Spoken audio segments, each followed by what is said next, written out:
And here we are with Dave Morris, first team manager at Otley Town AFC, and we're just going to have a quick question and answer prior to presentation evening. Dave, how do you rate the team's performance this season? Overall, if you look at where we finished in the league, I think it's got to be a good performance, fourth in the league. We've had good sort of run of games in between a couple of losses, but I think if you look overall, we've gone on like a 9-game unbeaten run, twice on a 6-game unbeaten run at different intervals in the season. So overall, coupled with the District Cup winning team, then I think we've had a good season. Yeah. And for you, are there any standout performers? Usually, I would say yes. However, it's been quite close this season because I think different people at different times have sort of had a run of 3 or 4 games where they've played really well. Consistently, judging by the awards that are going to go on this evening, Gav has got players player and managers player. So if I had to pick one, which I don't like doing, but if I had to pick one, Gav's been consistent all the way through, sort of week in, week out. So that would be the one. But as I say, it's been really difficult this season because everyone's pitched in at some point or other. So. And over the years that you've managed Otley, how does this squad compare to others? This squad's, I would say, I thought we had a good team last season, good squad last season when we reached 3 cup finals, finished 7th in the league. But consistently, this team has been quite strong, and it's been probably the same 15 or 16. So compared to the last 2 seasons, this is probably the strongest squad we've had, I think. And your highs and lows of the season so far?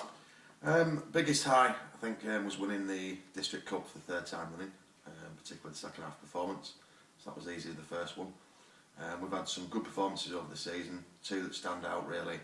The 2-1 win away against Knaresborough, which was a great team performance from start to finish. We had a good 2-2 draw away at Bardsey, again, great team performance. The one particular low was probably when we were top of the league. We went to Wetherby we were 3-0 down after half an hour and managed to lose 4-1. So that was probably the lowest point of the season, but just the one low point compared to 3 or 4 really good highlights, so it's not too bad. Oh, excellent. Moving on to your assistant, Danny Gallagher. There's quite a bit of speculation about mid-season where Danny seemingly disappeared. Would you care to shed any light on that?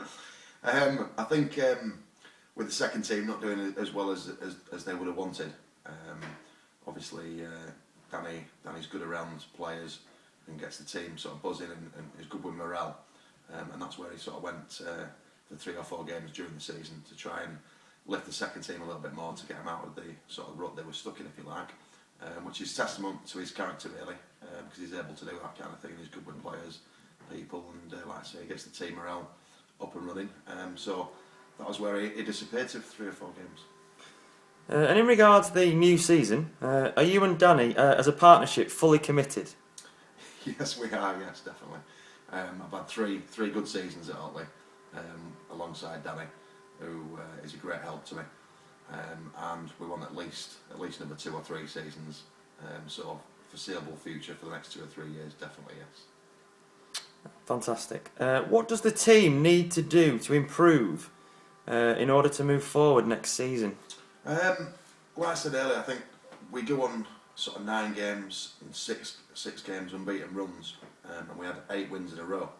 And if we could just iron out those sort of losses in between, which would make obviously sort of 8, 9, 10, 11, 12 unbeaten runs, and would be real title contenders like we should have been this season really. So from that point of view, a little bit more consistency away from home maybe. We perform against the top teams. It's probably against the lower teams where we sort of seem to drop points. So that sort of needs to be ironed out. Squad depth probably needs a little bit of work on it. And sort of during the close season, I've got my eye on 4 or 5 players that could come in and definitely add different things to the squad. So we should have a bigger squad for next season. And in regards to these new signings, can you be a bit more specific? Have we any names as such? No names at this point. I'll keep that to myself. There's 3 or 4 that have played at a higher standard, so North East counties, if you like. There's 1 or 2 that we're looking at that either play sort of locally or have been out the game a little bit towards the end of the season, where we think maybe they could come in and join us. So, but no names. And what positions will be potentially strengthened? That's easy for you to say. We're looking at maybe bringing another forward to strengthen, because we're a little bit light in that area with just the 2 or 3 strikers. I think over a season you need a few more. 2 at the back maybe, again to strengthen the back line, and possibly just 1 or 2 midfielders. So overall, sort of 5 or 6 maybe brought into the squad. Not maybe just to replace, but just to have that little bit more depth that I feel we're lacking. And in regards training, more specifically winter training, can you confirm where it's going to take place this next season? We're looking at having it at St Mary's High School on the 3G. That's their first and foremost thing. We've already talked about getting in touch with them to book that nice and early. Failing that, we need somewhere a lot closer and at a better time than we had this season, because it was the only late slot we could get, and it was a little bit far for people to travel. So we'll be looking local this time. And how can we, as a group, as a team, improve training next season? There are 1 or 2 players that need to start getting their arse in gear, shall I say, and actually turn up to a training session. That might help. But I think, as I said, the time slot and the venue will help with that. And just really getting a consistent sort of 12, 15, 16 players training week in, week out, so that we can work on things that maybe haven't gone right the previous Saturday, or looking forward to sort of formation changes. We can work on those kind of things, which we haven't been able to do this season because of the amount turning up and possibly where we've trained and at what time as well. So we'll look to change that. And it's been mentioned about a player's code of conduct for the new season. How do you hope to implement this code of conduct? Well, first of all, we're going to stick with the fines for sort of dirty boots, phones going off in changing rooms. But they've been pretty good at, and they're getting sort of wise to that. So code of conduct will revolve around people missing training. So maybe if you miss two out of 4 training, then you might lose your place in the squad this time. But then that has to coincide with the amount of players we have in the squad and the depth. And we're looking for those players then to sign that code of conduct, so that if it does occur, we can sort of look back on it and say, you look, at the start of the season you agreed to that. So just really consistently people training and getting just an overall sort of better week to week squad morale from training to match to training again. And what do you expect the players' reaction to be to this code of conduct? I think if they're committed, like most of them are, I don't see it as a problem. If we get a good start to the season and we get off and running, that should take care of itself really, which we didn't this season. So if we make a good start to the season, winning games, and people like training and being around winning people, so hopefully we get a good start, then people will come train. Moving on to the first and second team. At the moment, they are seemingly 2 separate teams. Do you hope to change this in the new season, and if so, how? Yeah, we've already had a couple of meetings with the second team management, with Nigel, and it's going to be ongoing, so we're going to meet on a regular basis throughout the season. I know he's looking at players to bring in, because again, second team are a little bit short on squad depth. Coupled with the players we're going to bring in as well, we'll just add to that, and we'll get a little bit more cohesion between the 2 teams. And if both teams are doing well, during the season I'll sit down and talk to Nigel. I'll ask him who's playing well, and look to bring them in with people that maybe aren't performing in the first team and maybe drop down some weeks, so we get that sort of up and down movement between the 2 teams. So hopefully that will work well this season.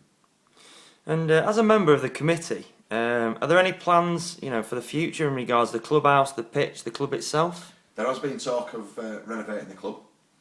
I'm not sure how far that's gone. Obviously, it's all to do with money. There is a girls' team that have been hiring the pitch, and for the lottery funding and Sport England funding, that's a big sort of target.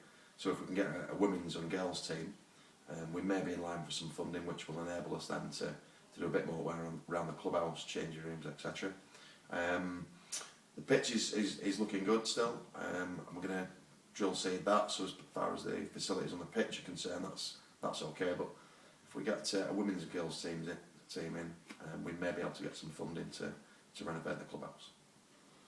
And final question, First team targets for the new season. Can you name 3? 3 targets. First of all, beat 4th place in the league. I think it was the highest finish for a while for an Otley Town team. So that would be pushing on in the league placing. We got to the final of the County Cup last year. We got knocked out quite early this year, so that will be another competing in a quarter final at least in the County Cup, and obviously winning the District Cup for a 4th time running would be sort of the icing on the cake. If we could couple all those 3 in, that would be a fantastic season. Well, thank you for that, Dave. Have a lovely break and enjoy your presentation evening. I will do. Thank you very much, Simon.